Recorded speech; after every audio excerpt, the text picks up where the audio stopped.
नमस्कार, मैं हूं दीपक और आप देख रहे हैं डीएस के टॉक्स। अगर आपने फिल्म धुरंधर देखी है तो उसमें एक डायलॉग है जहां पर कि आर माधवन एक स्टेटमेंट देते हैं कि दुश्मनी के मामले में तो पाकिस्तान अब भी हमारा नंबर 2 का दुश्मन है। हम लोगों का यानी हिंदुस्तानियों का जो नंबर 1 दुश्मन है वो तो दरअसल एक आम हिंदुस्तानी ही है।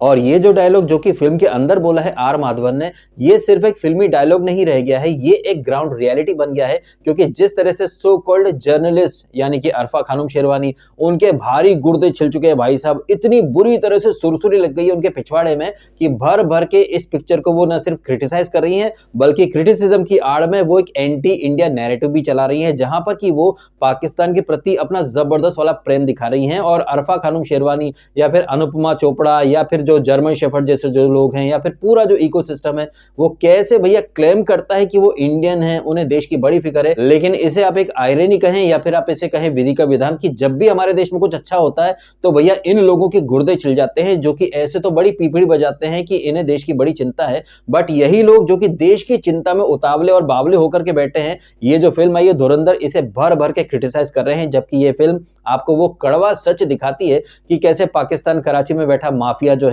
वो आईएसआई की मदद करता है, हथियार वगैरह सप्लाई करता है। और ना सिर्फ टेररिस्ट अटैक की बातें, बल्कि जिस तरह से ये पाकिस्तान में बैठे लोग जो है वो इंडियन करेंसी की प्लेट हथियार लेते हैं, फिर जाली नोट छपते हैं यूपी के रास्ते, फिर कैसे वो जाली नोट भारत में भेजा जाता है। और ये सारी की सारी चीजें बहुत ही उम्दा तरीके से और जबरदस्त वाली रिसर्च के साथ यहाँ पर रखी गई हैं। अपने पॉइंट को प्रूव करने के लिए फिल्म के डायरेक्टर जो है वो रियल कॉल रिकॉर्डिंग भी आपके सामने प्ले करते हैं, जहां पर कि 26/11 में जो आतंकवादी आए थे हमला करने ताज होटल में, वो लोग कराची में बैठे अपने आकाओं से क्या बात कर रहे थे बगैर किसी एडिटिंग के, वो रियल कॉन्वर्जेशन रखी गई है। लेकिन इस चीज को एप्रिशिएट करने के बजाय भाई साहब यहाँ पर तो जबरदस्त तरीके से फिल्म के अगेंस्ट एक नैरेटिव बनाया जा रहा है। और ये नैरेटिव क्या है कि जब से मोदी सरकार आई है मुसलमानों को जो है वो गलत तरीके से दिखाया जा रहा है, पाकिस्तान को गलत दिखाया जा रहा है।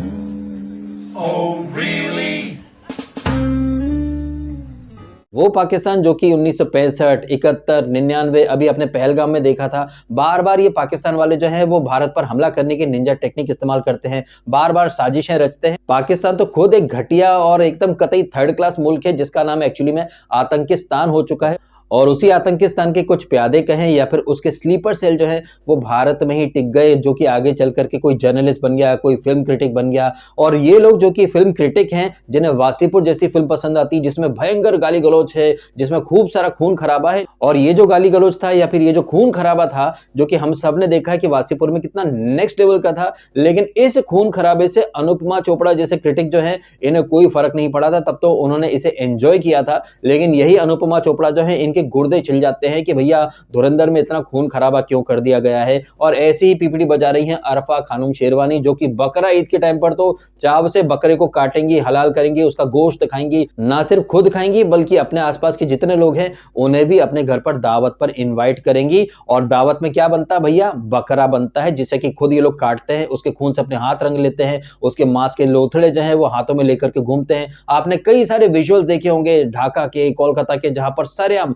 मांस कुर्बानी दी जाती है, बकरों को धड़ल्ले से काटा जाता है, कहीं कहीं तो ऊंट को काट दिया जाता है, गायों को काट दिया जाता है, तब लोगों को खून खराबा नहीं दिखता है। लेकिन एक फिल्म के अंदर जो नकली खून खराबा है उसे देख करके लोगों की जो सांसें हैं वो थमने लग गई हैं, जी मचलाने लग गया है। लेकिन जब उदयपुर में कन्हैयालाल जी का सर तन से जुदा कर दिया जाता है, लेकिन इतने सारे खून को देख करके किसी की सांसें नहीं थमती हैं, किसी का कलेजा नहीं कांपता है। इनफैक्ट वहां पर तो भैया बीच चौराहे पर जुलूस निकाला जाता है, सर तन से जुदा, सर तन से जुदा। तो आपको समझ में आ जाना चाहिए वो लोग जो खुद कुर्बानी के नाम पर कत्लेआम करते हैं, खून खराबा करते हैं, मांस के लोथड़े लेकर के चलते हैं, बकरा तो बकरा इंसान का भी सर तन से जुदा कर देते हैं, उन्हीं सारे झोपड़ी वालों को धुरंधर पिक्चर में दिखाए गए खून खराबे से बेहद एलर्जी हो गई। और ऐसा बिल्कुल भी नहीं है कि ये जो बातें मैंने कही आपके सामने ये आपको पता ना हो, आपको भी ये सारी चीजें पता है। पब्लिक डोमेन में ये सारी चीजें हैं जो कि आपने भी कभी ना कभी कहीं ना कहीं देखी ही होंगी। तो यहां पर एक ही पॉइंट निकल करके आता है कि वो लोग जो खुद खून खराबा करते हैं, वासीपुर जैसी पिक्चर को पसंद करते हैं जिसमें भयंकर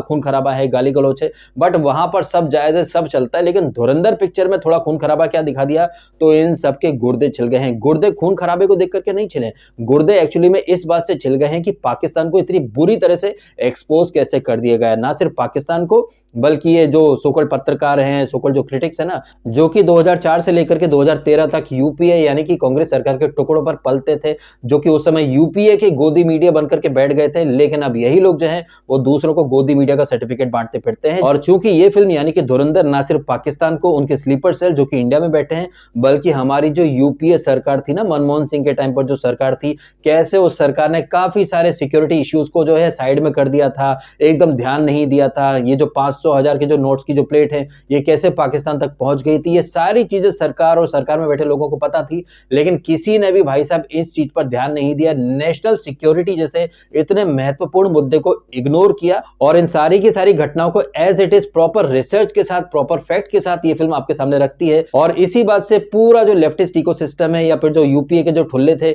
उन सबके गुर्दे छिल गए हैं और अपनी जो बौखलाहट है वो लोग अपने रिव्यूज के माध्यम से या फिर ट्वीट के माध्यम से भर भर के दिखा रहे हैं। जबकि मेरा मानना तो ये है कि ये जो फिल्म है ये एक मस्ट वॉच फिल्म है, क्योंकि ऐसी फिल्म बॉलीवुड में कभी नहीं बनी है। बॉलीवुड में अगर स्पाई फिल्में बनती भी हैं तो उसमें आईएसआई और रॉ दोनों को जॉइंट ऑपरेशन करते हुए दिखा दिया जाता है, जहां पर कि कोई टाइगर आता है, कोई पठान आता है, कोई कबीर आता है जो कि अपने ही देश के एजेंट से लड़ता है और इस लड़ाई में वो मदद किसकी लेते हैं, आईएसआई की। और आईएसआई एक्चुअली में क्या करता है, आईएसआई में बैठे लोग जो है वो 26/11 करवाते हैं। मुंबई में जो ट्रेन हादसे हुए थे, कभी अहमदाबाद, कभी बेंगलोर, कभी पुणे, कभी दिल्ली, कभी जयपुर, कितने सारे आतंकवादी हमले हुआ करते थे, ये आपको सबको पता है। लेकिन हमारे बॉलीवुड के अंदर ऐसे लोग बैठे हैं जो इन चीजों को हाईलाइट करने के बजाय अमन की आशा की पीपड़ी बजाया करते थे। क्यों? क्योंकि इन लोगों को पाकिस्तान से फंड आया करता था और पाकिस्तान से जो फंड आता था ना, इन लोगों को उस फंड का इस्तेमाल ये लोग कैसे करते थे, उस फंड का इस्तेमाल ये लोग सोशल मीडिया पर एक नैरेटिव बनाने के माध्यम से किया करते थे, जहां पर बुर्का और हिजाब को तो जस्टिफाई किया जाता था, रोजा रमजान को जस्टिफाई किया जाता था, लेकिन नवरात्रि का उपास, करवा चौथ का उपास, घूंघट, इन सब का मजाक उड़ाया जाता था। वो लोग जो कि संक्रांति के टाइम पर पीपड़ी बजाते हैं कि परिंदों का ध्यान रखो, वही लोग ईद के टाइम पर, बकरा ईद के टाइम पर परिंदा हो या जानवर हो मार करके काट करके खा जाया करते थे। वो लोग जो कि अपनी फिल्मों में टैंकर के टैंकर पानी बहा दिया करते हैं, वही लोग होली पर ज्ञान दिया करते थे कि भैया पानी मत बहाओ। वो लोग जो कि 31st मनाने के लिए देश विदेश में जाते हैं, जबरदस्त आतिशबाजी का आनंद लेते हैं, वही लोग दिवाली के टाइम पर बोलते हैं कि पटाखे मत चलाओ। और ये जो बातें हैं या फिर ये जो चीजें हैं या फिर ये जो फैक्ट हैं, ये कोई पहली बार मैं आपके सामने नहीं रख रहा हूं, ये फैक्ट मैंने पहले भी आपके सामने रखे हैं कि कैसे ये लोग अवेयरनेस के नाम पर सिर्फ हमारे त्योहारों को ही टारगेट करते हैं। तो आपको समझ में आ जाना चाहिए कि वो लॉबी या फिर वो लोग जिन्हें आप सेलिब्रिटीज मानते हैं, जर्नलिस्ट मानते हैं, वो एक्चुअली में ना सेलिब्रिटी है ना जर्नलिस्ट है। वो लोग आईएसआई के स्लीपर सेल हैं जो कि भारत में रहेंगे लेकिन भारत में रहकर भारत के खिलाफ ही नैरेटिव बनाते फिरते हैं। ये लोग अगर वाकई में खुद को इंडियन मानते हैं तो इन्हें तो पहली फुर्सत में भैया ये धुरंधर फिल्म देखनी चाहिए, न सिर्फ देखनी चाहिए बल्कि भर भर के इसे सपोर्ट भी करना चाहिए। लेकिन नहीं, इन लोगों को धुरंधर से दिक्कत है, इन लोगों को नोटबंदी से दिक्कत थी। और नोटबंदी क्यों की गई थी हमारी सरकार के द्वारा, इसका जवाब आपको धुरंधर फिल्म में अच्छे से मिल जाता है। तमाम बातों का निचोड़ यह है कि यह फिल्म धुरंधर जो कि फिल्म के माध्यम से आपके सामने पाकिस्तान की असलियत रख रही है, बट इस फिल्म ने कहीं ना कहीं पाकिस्तान के साथ साथ भारत में जो पाकिस्तान के प्यादे बैठे हैं ना, उन सब की असलियत भी हम सबके सामने ला करके रख दी है। अब ये मेरा मानना है, आपका क्या मानना है इन सारी ही बातों के बारे में कमेंट के माध्यम से शेयर करके अवश्य बताइएगा। वीडियो अगर आपको अच्छा लगा है ना भैया तो लाइक करें और शेयर करें अपने दोस्तों के साथ जो आज भी अनुपमा चोपड़ा या फिर अरफा खानम शेरवानी या फिर जर्मन शेफर्ड जैसे लोगों को देखते हैं, पसंद करते हैं, जबकि वो लोग एक्चुअली में सिर्फ आपको इस्तेमाल कर रहे हैं, आपका ब्रेन वॉश कर रहे हैं वो लोग, ताकि आप लोग भारत में रहकर भारत से ही नफरत करने लगो। ऐसे लोगों से बच करके रहिए, मैं तो यही कहना चाहूंगा। बाकी आप तो समझदार हैं, सबकी अपनी अपनी सोच भी होती है। चलिए इन्हीं बातों के साथ वीडियो खत्म कर देता हूं। आपने समय निकाला, वीडियो देखा, आपका बहुत बहुत धन्यवाद। Thank you so much.